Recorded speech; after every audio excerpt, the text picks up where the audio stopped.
Então, bom dia a todos. Nós vamos estudar hoje de manhã, aqui em nossa igreja do bairro Glória, não é? A sexta praga. E de imediato vamos abrir as nossas Bíblias, onde registra esse assunto. Vamos lá para Apocalipse capítulo 16, do verso 12 em diante. Nós vamos ler primeiramente sobre a sexta praga, depois então nós vamos continuar no capítulo 17, porque a sexta praga tem a ver com o capítulo 17 e a sétima praga tem a ver com o capítulo 18. Então hoje nós estudaremos isso aqui de uma forma um tanto detalhada. Vou ler aqui do versículo 12 em diante, capítulo 16 de Apocalipse. Derramou o sexto, no caso aqui o sexto anjo, a sua taça sobre o grande rio Eufrates, cujas águas secaram, para que se preparasse o caminho dos reis que vêm do lado do nascimento do sol. Então vi sair da boca do dragão, da boca da besta, da boca do falso profeta, 3 espíritos imundos, semelhantes a rãs. Porque eles são espíritos de demônios, operadores de sinais, e se dirigem aos reis do mundo inteiro, com o fim de ajuntá-los para a peleja do grande dia do Deus Todo-Poderoso. Agora o 15. Eis que venho como vem o ladrão. Bem-aventurado aquele que vigia e guarda suas vestes, para não andar nu e não se veja a sua vergonha. Eu vou fazer um breve comentário sobre esse verso, o verso 15, porque ele está inserido dentro da sexta praga, A gente precisa entendê-lo. Quando o mundo estiver na sexta praga, é no final dela que Deus vai anunciar o dia e a hora da volta de Cristo. Então aqui está escrito: eis que venho como ladrão. Para muitos, que são os ímpios, eles não entenderão as palavras de Deus quando anunciar o dia e a hora, que será no final da sétima praga, E para estes a vinda de Cristo será como ladrão. Então vamos agora ler o 16 do capítulo 16. Então se ajuntaram num lugar em hebraico que se chama Armagedão. Vamos pular agora, porque a Bíblia ela é muito interessante. O estudo da Bíblia ela aumenta a nossa inteligência intelectual, a nossa capacidade de pensar, de refletir, etc. Então, alguma coisa está escrita aqui, outra ali, outra acolá, e assim vai, Vamos para o capítulo 17, versículo 14. Vocês vão ver lá que continua exatamente esse assunto. Pelejarão eles contra o Cordeiro, e o Cordeiro os vencerá, pois é Senhor dos senhores e o Rei dos reis. Vencerão também os chamados eleitos e fiéis que se acham com ele. Então vejam só, na sexta praga, a sexta praga também, tem várias palavras que identificam a sexta praga. Sexta praga, Armagedão, a angústia de Jacó, a última e grande perseguição, a aparição miraculosa do demônio como se fosse Cristo, para juntar esses reis, que são todos os reis do mundo inteiro. Guarde bem essa expressão. Eles se dirigirão a todos os reis. Isso quer dizer a todos os presidentes das nações hoje, os primeiros ministros, se for o caso, e alguns reis ainda também existem por aí, alguns ditadores, todos os países do mundo inteiro se juntarão para guerrear contra Cristo e o seu povo, na sexta praga. E a sexta praga também pode ser identificada como decreto de morte, Nada disso se cumprirá. Essa é a antessala. A sexta praga, na verdade, é uma preparação para a sétima praga. Essa é a antessala da destruição dos ímpios. Ou seja, seu último suspiro, como se fossem se organizar para eliminar o povo de Deus, e na verdade estarão se organizando para se eliminarem a si próprios. Essa é a grande questão. Então eles pensam que estão agora prontos para eliminar o povo de Deus e fazer com que funcione de uma vez a nova ordem mundial. E ela não funcionará. É bem provável, segundo nós vamos ler ainda, que esse tempo durará 15 dias. Ou seja, 1 hora profética. Não é? E é para salvar a nova ordem mundial. Eu vou me referir um pouquinho a essa nova ordem mundial que aparece logo mais na Bíblia, que é a seguinte: sempre, desde que se instalou a primeira ordem mundial, sempre houve uma certa organização do planeta aqui. Não é? Eu não vou falar sobre as ordens mundiais, esse assunto para outro, senão vai delongar muito. Aqui tem muito detalhe interessante para quem gosta de se debruçar e estudar, para aprender. Tem. E se for falar de tudo, nós não saímos aqui talvez hoje à noite, né? Então não é o propósito disso, nem se assustem quanto a isso. Mas a última ordem mundial é a ordem da ONU, né? E que vem caindo, porque era a bipolarização do mundo entre dois grandes poderes. Mas a Bíblia fala que haverá um grande poder no fim de todos os tempos. A bipolarização era: de um lado estavam os Estados Unidos e o capitalismo, e do outro lado estava a União Soviética e o comunismo. E havia um terceiro grupo, né? Que era o grupo dos não alinhados. Todo mundo estava dividido em primeiro mundo, segundo mundo e terceiro mundo. E o terceiro mundo era os países em desenvolvimento e os países pobres. Isso não existe mais, né? No início da década de 90 caiu tudo isso. E aí entramos na nova ordem mundial, mas a ONU permaneceu. E a nova ordem mundial, ela não se completou ainda. Se forem ver, na década de 90 ocorreram muitas transformações e muitas mudanças no mundo. Começou a se popularizar a internet, os bancos se uniram, as nações se formaram em blocos econômicos, e assim vai, né? Não vou falar tudo aqui nesse momento. Mas a nova ordem mundial ainda está herdando coisas da ordem anterior, da ordem da ONU, que foi instalada no final da Segunda Guerra Mundial, que é a democracia. E a democracia já vinha de antes. Por que a democracia? Isso que eu quero falar um pouquinho aqui nesse momento. A democracia é a liberdade para nós pregarmos com autoridade, com o poder de Deus. Isso tudo, por trás disso tudo tem a mão de Deus. O poder de Deus está dirigindo as coisas. E a nova ordem mundial é o fim da democracia. E isso ainda não foi conseguido, porque Deus disse: não, não é a hora. Ainda é a hora de proclamarmos com liberdade. Mas essa hora de liberdade vai terminar. Então agora sim, vamos seguir aqui o nosso raciocínio. Vocês viram que estava lendo aqui no versículo 12 do capítulo 16, a respeito do secamento do rio Eufrates. Já vamos antecipar algumas coisas sobre isso. Então vamos ler aqui no capítulo 17, versículo 15. Né? Falou-me ainda: as águas que viste, as águas do rio Eufrates, não é? Que viste, onde a meretriz está assentada, são povos, multidões, nações e línguas.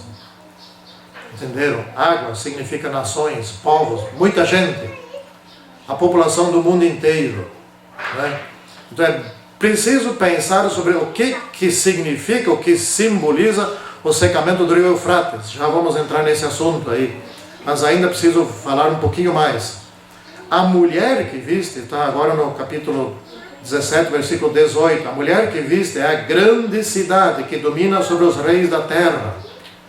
Essa mulher, nós vamos ler daqui a pouco mais, ela está sentada também sobre 7 montes. Ela está sentada em cima de 2 lugares, né? 7 montes e sobre as águas. Ou seja, e aqui diz claramente o que essa mulher faz: domina sobre os reis da terra. Isso significa o seguinte, que esta nova ordem mundial que nós temos hoje, de democracia, vai terminar. Os países não terão mais liberdade de fazer o que quiserem. Essa mulher dominará, ainda não faz isso hoje, dominará sobre todas as nações do mundo. Não é? Então, quem são esses três poderes que nós acabamos de ler aqui?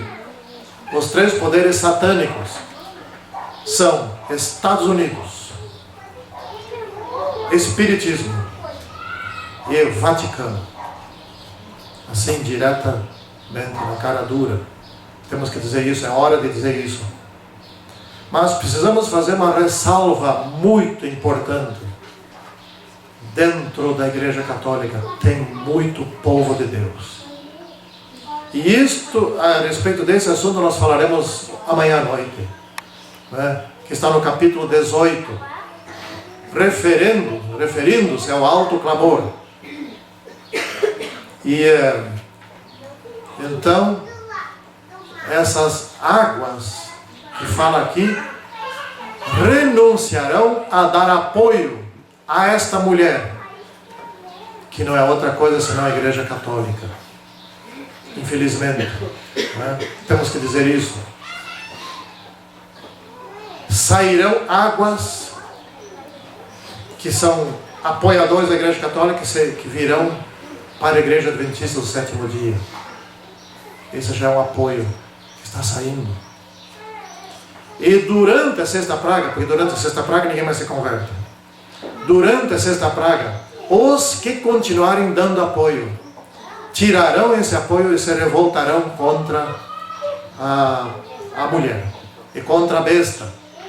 E esse assunto ele está pela frente hoje de manhã, aqui ainda. Né?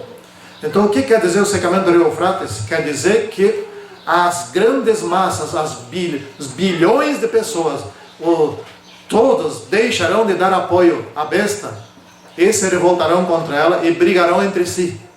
É isso que quer dizer.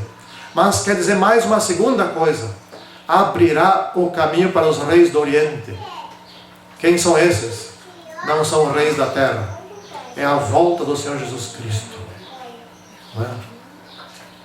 Ou seja, quando eles entrarão em confusão, quando eles deixarem de dar apoio à besta, então se preparou o caminho para a volta do Senhor Jesus Cristo e estaremos na sétima praga.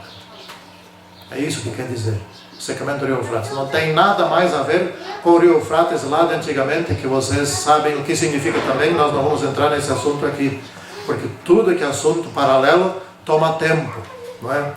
Então agora sim, eu quero ir para a segunda parte desse sermão, que está no Apocalipse 17. Que a segunda parte eu chamo de a escola da mentira, ou a faculdade da mentira.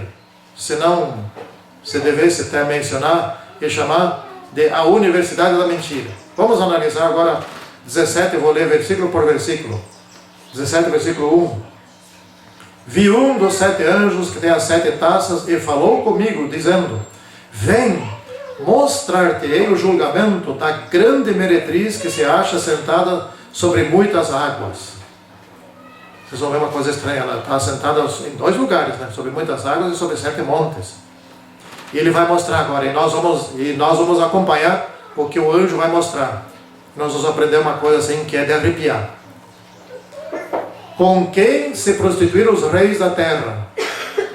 Lembra que 16 na sexta praga falou que por meio de sinais e maravilhas irão juntar os reis da terra? Como é que conseguirão isso? Por meio da escola da mentira. Vamos em frente.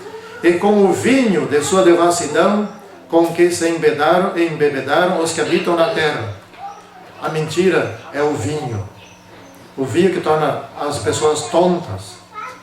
Né? Tontas para não conseguirem mais discernir com exatidão a verdade da mentira.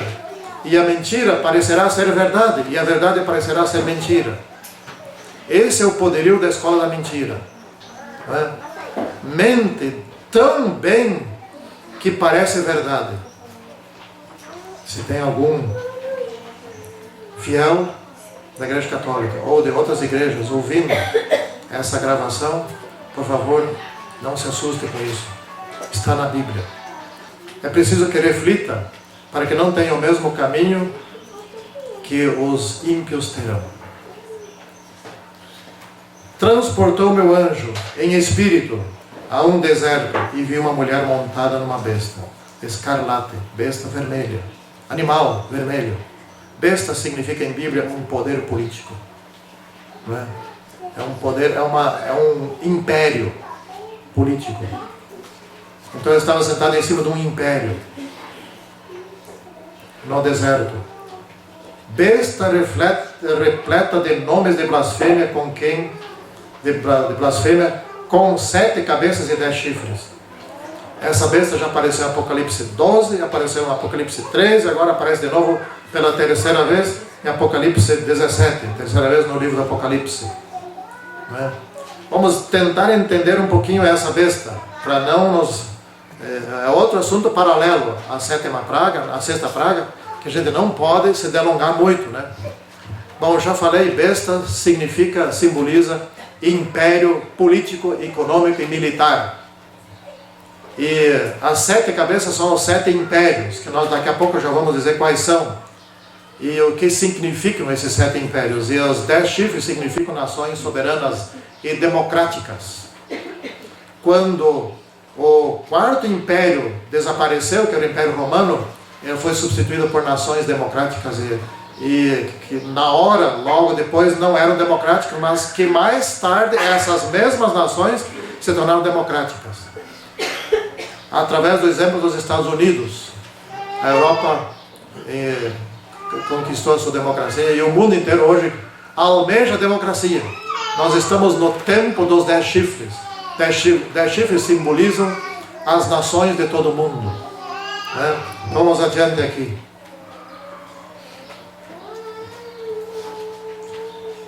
E achava-se a mulher vestida de púrpura e de escarlata, adornada de ouro e de pedras preciosas e de pérolas, tendo na mão direita, tendo na sua mão um cálice de ouro transbordante das abominações,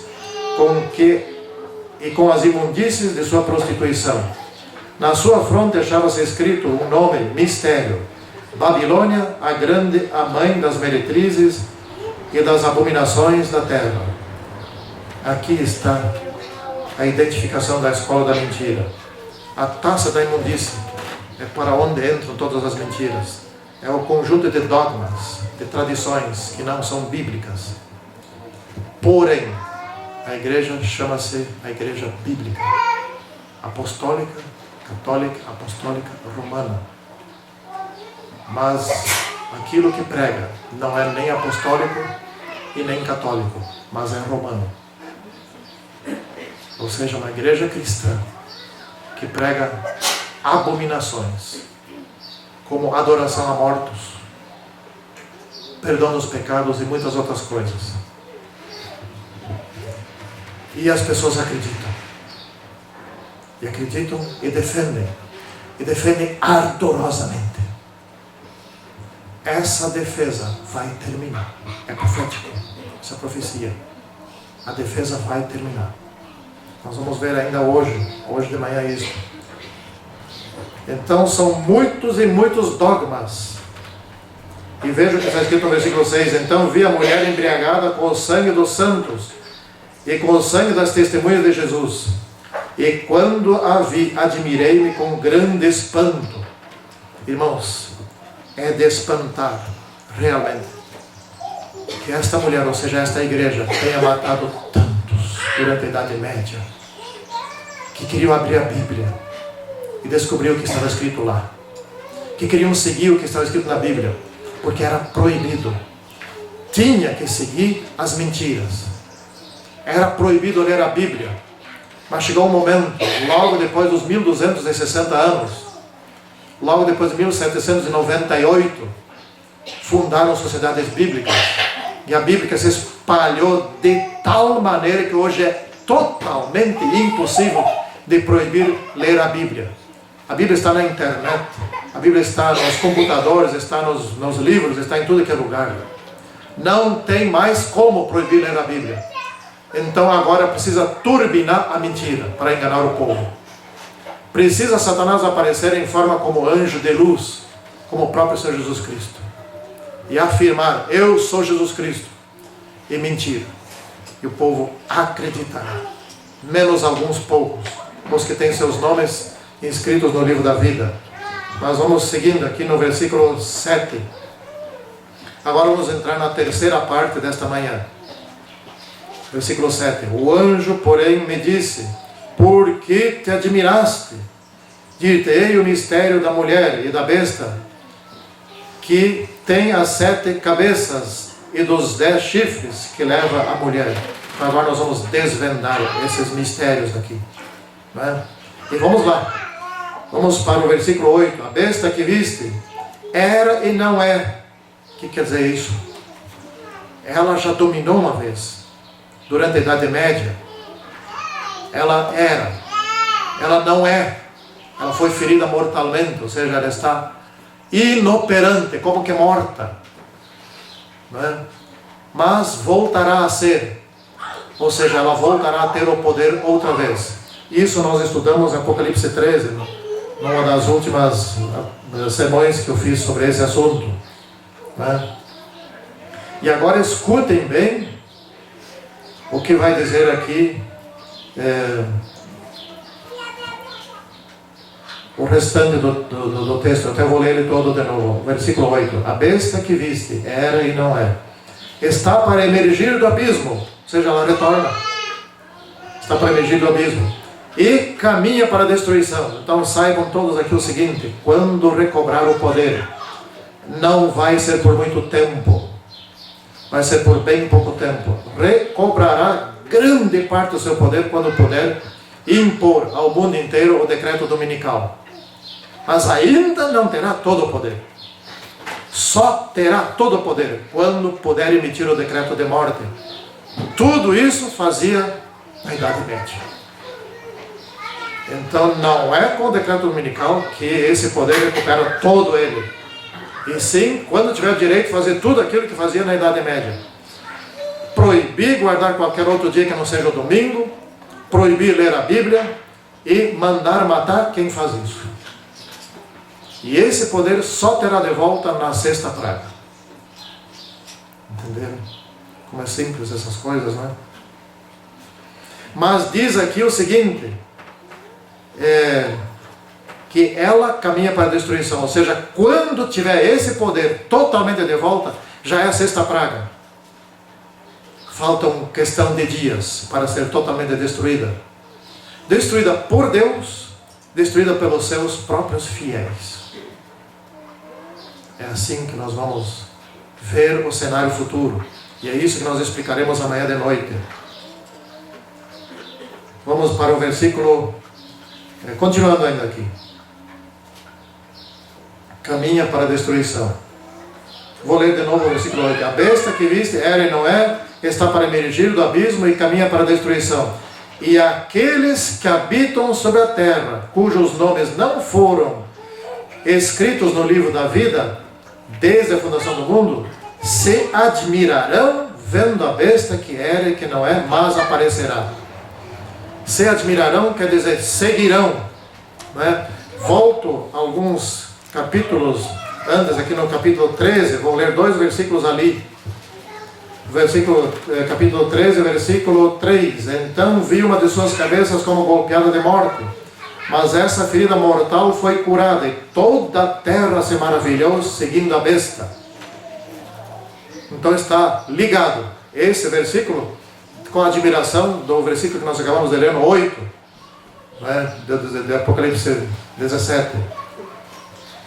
Mas eu vou ler mais um versículo aqui, e no 4. E adorarão o dragão, porque deu sua autoridade à besta, e também adorarão a besta, dizendo: quem é semelhante à besta? Quem pode pelejar contra ela?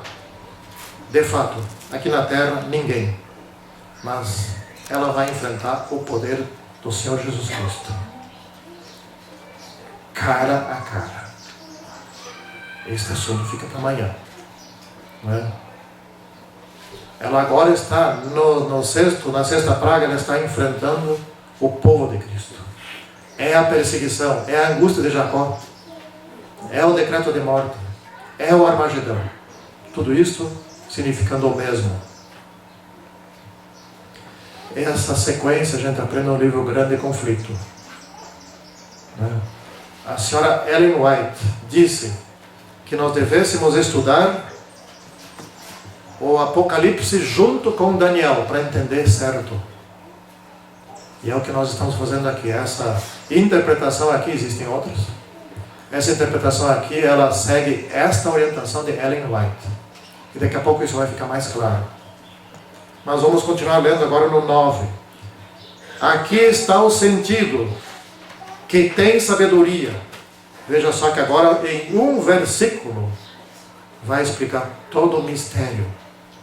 Isso é impressionante. Em um só versículo vai explicar todo o mistério. Nós vamos ler agora esse versículo.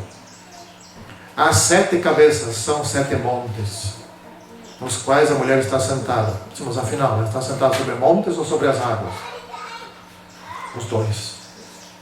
Os 7 montes identificam o local. E as águas identificam que ao redor tem milhões, tem bilhões de pessoas apoiando. Não quer dizer que esteja sentado dentro do mar, não é isso. Mas os 7 montes são os montes onde está o Vaticano. Lá tem 7 morros. E agora escutem só o que mais fala aqui no versículo 9. São também 7 reis. Nós aqui entramos numa polêmica, mas nós vamos explicar bem facilmente. Agora vem a explicação dos 7 reis, dos quais caíram 5. 5 reis já não existem mais, não é? Um existe, que é o 6º, e o outro ainda não chegou. E escutem só as palavras que vamos ler agora. E quando chegar, tem de durar pouco.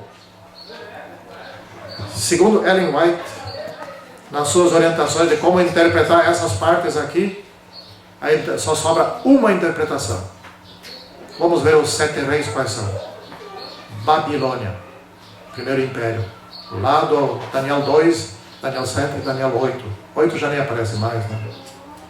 Essa Babilônia foi fundada por Nimrod, que construiu a Torre de Babel contra Cristo. Foi o primeiro anticristo, nas mãos de Satanás. Babilônia, certo? Segundo grande império, ou seja, a segunda cabeça, Medo-Persa. Os Medo-Persas não foram tão maus contra o povo de Deus quanto os judeus naquele tempo, porque eles é que permitiram que os judeus voltassem para Jerusalém, né? Grécia, o terceiro império, o Império Grego. O Império Grego fez algo que nenhum império anterior fez. Os gregos, vocês devem se lembrar que foram a sede, o local onde se desenvolveu a filosofia, ou seja, o pensamento, a reflexão, mas não a reflexão cristã, e sim a reflexão pagã. E eles se deram o trabalho de fazer um ajuntamento, uma sistematização das formas de adoração entre os outros povos, principalmente a que teve origem em Babilônia. E dali eles sistematizaram muitas coisas que estão dentro hoje dos dogmas, da escola da mentira que eu falei antes. Não é? Os grandes pensadores, se tornaram grandes pensadores porque passaram a refletir. Irmãos, reflexão não é uma coisa errada. O problema é se você passa a refletir sobre a coisa errada. Não é? Se nós formos refletir sobre as coisas de cima, nós cresceremos intelectualmente e tornaremos-nos muito inteligentes nas coisas de cima. Se nós formos refletir nas coisas daqui de baixo, nós também cresceremos e tornaremos muito inteligentes nas coisas de baixo. E não conseguiremos entender as coisas de cima. Mas quem reflete nas coisas de cima consegue entender o que se passa aqui na terra. Porque as coisas de cima são superiores às coisas de baixo. Essa é a grande questão. Uma delas. Então vamos seguir aqui. Depois dos gregos vieram os romanos. Os romanos conquistaram os gregos militarmente, mas os gregos conquistaram os romanos culturalmente. Ou seja, passou a filosofia grega e os pensamentos gregos e os princípios de vida dos gregos, os princípios de pensamento dos gregos passaram para os romanos. E Roma é o 4º império. O grande império que matou Jesus Cristo, que destruiu o primeiro templo, ou melhor, o segundo templo, né? que esparramou mais uma vez os judeus pela terra toda. E deste quarto império saiu o quinto império, que é uma igreja, que governou o mundo, dominou sobre o mundo durante 1260 anos. E estes 5 caíram já, porque na quinta cabeça houve a ferida mortal. E agora o que diz sobre a sexta cabeça? Diz que ela existe. Esse texto foi escrito para os últimos dias. Era a interpretação do livro de Daniel. É por esse texto e outros textos do Apocalipse que nós entendemos o livro de Daniel. Como é que se abre o livro de Daniel? Como é que se abre o livro de Daniel e se entende o que lá está escrito? Não adianta só abrir o livro de Daniel. Tem que abrir o Apocalipse.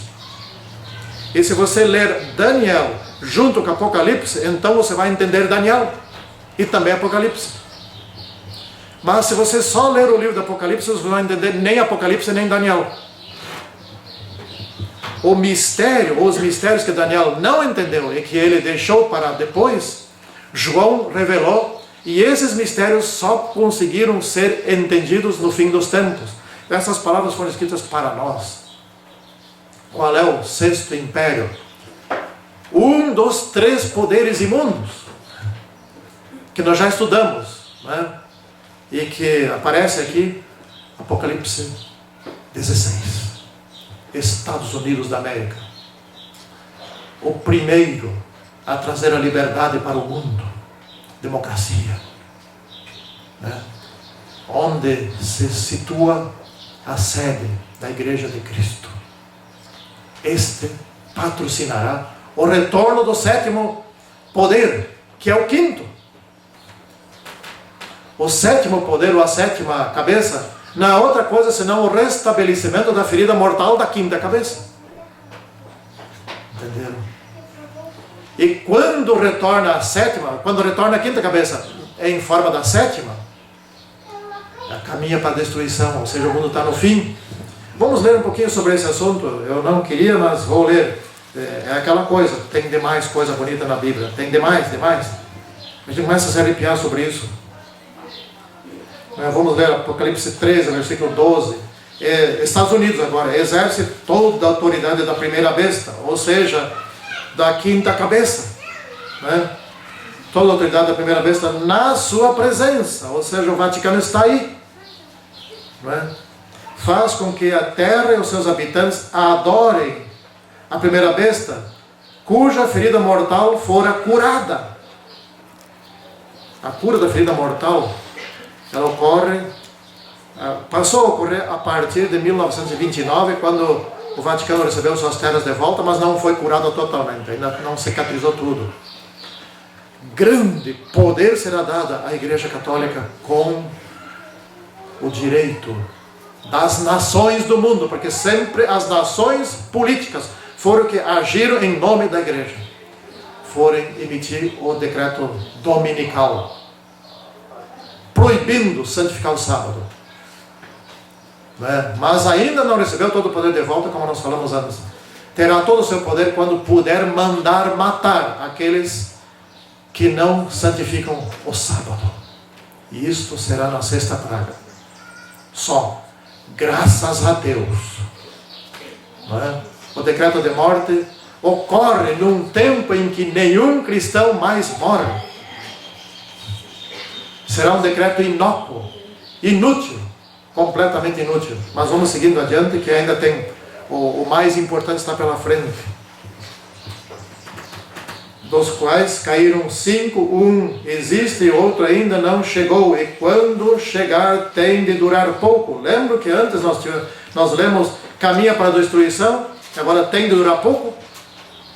É o tempo das pragas, já quando chega o outro poder, quando ele realmente assume, é porque o mundo já está no fim. A volta de Jesus Cristo é iminente. Olha que mensagem tem esse livro, maravilhoso. Agora vamos para o 11. Falta saber quem é o 8º poder, porque existem 7 e mais um. Mas vamos desvendar isso agora. E a besta que viste, ou seja, a própria besta, aquela que carrega a mulher, que tem as 10 cabeças e que tem as 7 cabeças e tem os 10 chifres, Quem é esse? Até isso nós vamos desvendar aqui. E a besta que era e que não é, também é ele. Opa! Simboliza duas coisas. Simboliza as nações imperiais, que nós já vimos quais são, e simboliza mais um ele.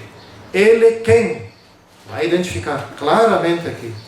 Também é ele, o oitavo rei. Não disse muita coisa ainda, mas vai dizer agora. E procede do 7 e caminha para a destruição. Entenderam? É ele, o demônio, Satanás, que procede do 7, ou seja, sempre estava atrás dos impérios contra o povo de Deus. Sempre esteve atrás do império babilônico, lá do tempo de Nimrod, contra o povo de Deus. Do novo império babilônico que invadiu a Judéia e por trás de todos os outros impérios. Ele mesmo, o oitavo rei. Então aqui e caminha para a destruição. Vejam que os três últimos caminham para a destruição. Não é? Ou dura pouco, ou caminha para a destruição, ou coisa desse tipo. Quem são então esses três? O sexto, o sétimo e o oitavo. O sexto, Estados Unidos da América. O sétimo, o retorno do quinto, Vaticano, para se aliar com o poder. E o oitavo qual é? O próprio demônio. Estão aqui três: protestantismo, apostatado, catolicismo e espiritismo. Eles vão se aliar? Não, eles não vão se aliar mais. Eles já se aliaram. Faz alguns poucos anos. Houve uma aliança entre o Vaticano, os Estados Unidos e a ONU. A ONU é controlada por poderes espiritualistas. Não é? A aliança já está feita, mas ainda não para nos perseguir. A aliança foi providenciada em tempo hábil. E agora vamos para os detalhes finais, que são os mais, vamos dizer assim, que são os mais emocionantes. Emocionantes porque vai haver uma guerra aqui. E a gente já sabe o final da guerra, como é que vai ser. Não é? E os 10 chifres, então vamos ver aqui no 12 agora. E os 10 chifres que viste são 10 reis, os quais ainda não receberam o reino, mas recebem a autoridade como reis, com a besta durante 1 hora. Esta 1 hora é a sexta praga. Então possivelmente, se isto aqui significa tempo profético, então possivelmente serão 15 dias, a sexta praga. Não é? Recebem autoridade como reis, com a besta, por 15 dias, que é a sexta praga. Para fazer o quê? Bom, aquilo que dizia aqui em cima, vamos voltar aqui um pouquinho. No 16:13, então vi sair da boca do dragão, da boca da besta, da boca do falso profeta, 3 espíritos imundos, semelhantes a rãs, porque são espíritos de demônios, operadores de sinais e maravilhas, e se dirigem aos reis do mundo inteiro. Então esses 10 aqui simbolizam os reis do mundo inteiro, que se unem para fazer aquilo, se unem para a peleja, que já falava no capítulo 16, peleja contra Cristo e seu povo, né? E daqui a pouco vai falar de novo, que nós já lemos, mas nós vamos ler outra vez. Eles só têm um pensamento. Irmãos, lembram que nós estamos em época de democracia, certo? Os poderes do mundo estão... O Brasil tem o seu poder, né? Onde está o poder do Brasil? Está em 3 lugares. Está na presidência da República, no Congresso e no Judiciário. O Brasil manda em si. Nós somos uma nação democrática e soberana. Não tem outra nação de fora dominando aqui. Então nós temos o nosso poder. O Brasil tem o seu poder, o Uruguai tem o seu poder, a Argentina tem, o Paraguai, os Estados Unidos, todos têm os seus próprios poderes. Sabe o que vão fazer com esses poderes? Vamos ler aqui agora, já, para saber o que vão fazer. Vamos para o 13. Tem esses um só pensamento, e oferecem à besta o seu poder e a autoridade que possui. Entenderam para onde vai a democracia? Falta entregar uma coisa aqui ainda, porque o poder e a autoridade já entregaram, mas e o reino, não vão entregar? Vamos ler no 17:17. Porque em seus corações incutiu Deus que realizem o seu pensamento. Viram que no 17:13 fala do um só pensamento? E agora no 17 de novo, como a Bíblia está interligada, né? Realizem o seu pensamento e executem a uma, ou seja, todos eles unidos, numa só vez, num só momento, num só tempo. Executem a uma e deem à besta o reino que possuem. até que se cumpram as palavras de Deus. Até que se cumpram as palavras de Deus, isso quer dizer que todas as nações vão entregar o seu poder, a sua autoridade, o seu reino à besta. Vai haver, agora entramos naquilo que se chama nova ordem mundial completa, que é a sexta praga. Não é? Todo mundo entregou o seu poder, sua autoridade e o seu reino ao Vaticano, que agora está mandando. E o Vaticano manda matar os servos de Deus por meio do decreto de morte. E todo mundo vai seguir isso. Entenderam? Mas o que vai acontecer? Vamos ler então. A Bíblia é assim, tem que ir e voltar para lá e para cá. 17 e 14. E pelejarão eles contra o Cordeiro, e o Cordeiro os vencerá. Que adiantou? Irmãos, não só o Cordeiro os vencerá, como esse poder todo, vai haver uma confusão generalizada, uns brigando com os outros. E essa estratégia divina de fazer com que os inimigos se briguem entre si não terá sido a primeira vez que ocorreu. Lembra no passado? Quando Israel estava em aperto e não tinha como vencer inimigos de tão grandes que eram? E quando eles foram assistir os inimigos brigando entre si? Não foi a primeira vez. Aliás, das pragas em diante, nada terá sido a primeira vez. Então estude a Bíblia para saber como que vai ser aquilo que quando acontecer. Não é? Irmãos, nesse tempo nós estaremos fugindo pelas montanhas. E eu vou vasculhar algumas outras partes da Bíblia. Vamos lá para o Salmo 34:7. Vamos ler rapidamente alguns trechos, aqui o tempo está avançado. Mas Salmo 34, versículo 3. 34, versículo 7. O anjo do Senhor acampa-se ao redor dos que o temem e os livra. Esse versículo é para esse tempo. Não só, mas é para esse tempo. Salmo 23, versículo 1 e 5. O Senhor é o meu pastor e nada me faltará.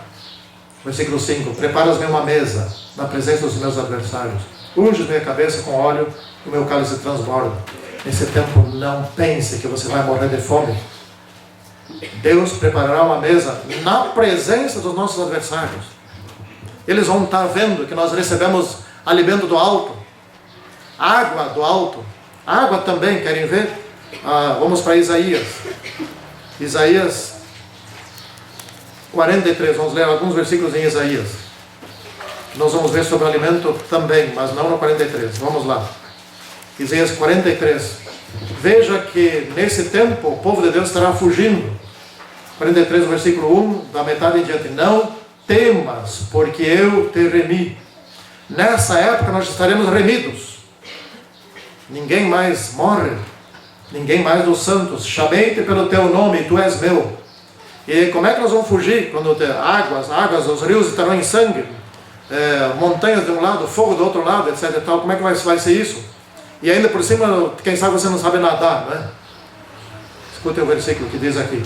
Quando passares pelas águas, eu serei contigo. Quando pelos rios, eles não te submergirão. Quando passares pelo fogo, não te queimarás, nem a chama arderá em ti. Tudo isso já aconteceu.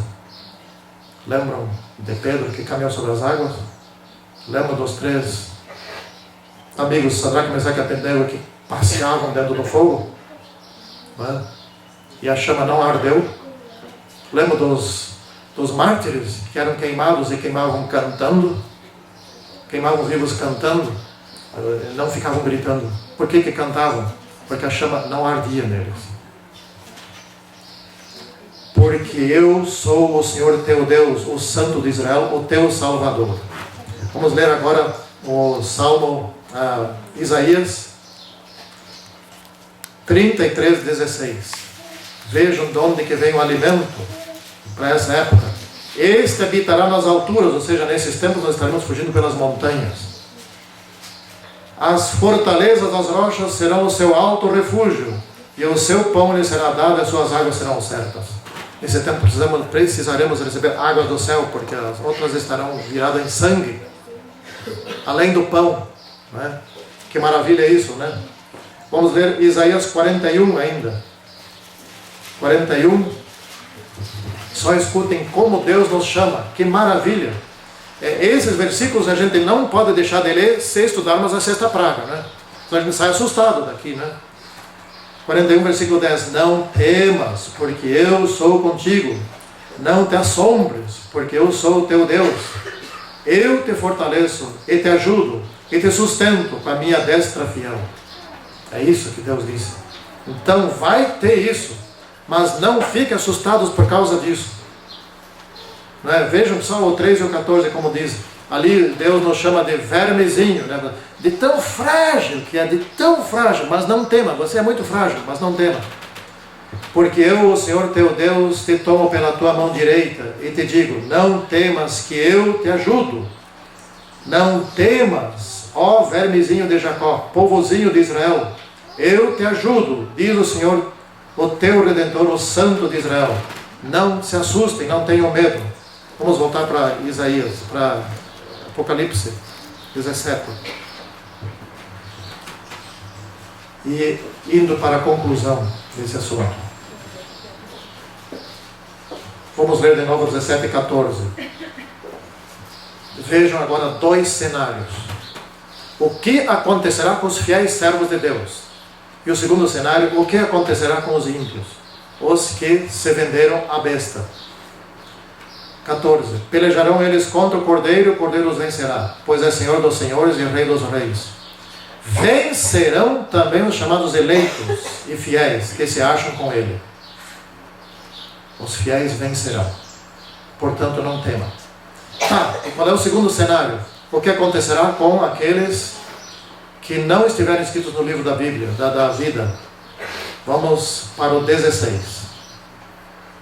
Os 10 chifres que viste e a besta, esses odiarão a meretriz e a farão devastada e despojada, e lhe comerão as carnes e a consumirão no fogo. Aqui está o link para o assunto de amanhã de noite, mas eu só vou ler um versículo de amanhã de noite, não é? Vocês viram que o final desse versículo diz assim, e a consumirão no fogo?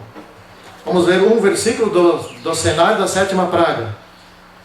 Está no 18, versículo 8. Por isso em um só dia lhes sobrevirão os seus flagelos, morte, pranto e fome, e será consumida no fogo. Quem é que vai consumir a besta no fogo? Os seus próprios aliados. Estarão brigando entre si. Mas esse assunto para amanhã.